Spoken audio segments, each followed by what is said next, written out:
Assalomu alaykum do'stlar. Bugun 2025-yil 10-may sanasida xudo xolasa Realtiyaga giloslarimiz terim jarayoni kalibr zo'r, вообще shikalat mana 3 qatordan tushyapti. Xudo xolasa Rossiyaga samolyotda chiqib ketyapti. Realtiyaga giloslarning ko'chatlari bor. Hosildorligi вообще yuqori. Bitta olib kelib ko'rsatib qo'ying gilosni.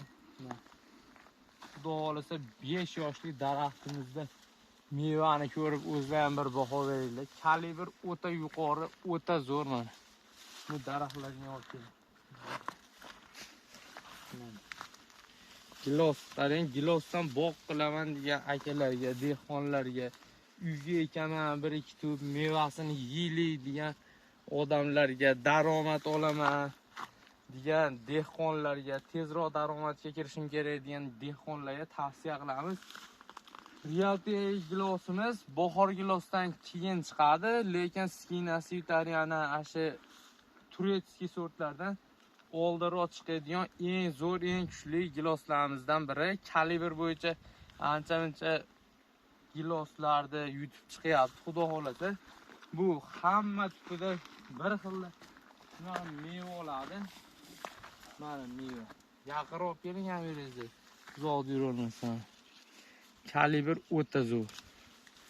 Qo'shmag'i yo'q, xudo xolasa. Bo'lsa ham 1-2%. Shirasi bo'yicha, ashi shirinligi bo'yicha bozorda zo'r. Ta'm, maza bo'yicha bahor gilosimiz oxirida вообще shirin bo'lib ketyapti. Valoy giloslarimiz kam olyapti, lekin turetskiy yangi sortlar, amerikanskiy sortlar zo'r meva olyapti, xudo xolasa. Shu Realtiya giloslarini ekish tavsiya qilamiz. Nomerlar profilda bo'ladi. Atrofga ko'rsatib bo'lmaydi. Mevani. Mashalloh deydigani. Mana 5 yoshli gilosda shuncha meva. O'ta zo'r. Har bitta shoxida kalanavidniy hosil olgan. Qaranglar. O'ta go'zal. Çok güzel akalar.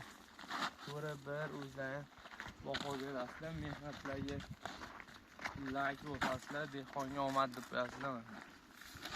Sizlarga gilosni nomer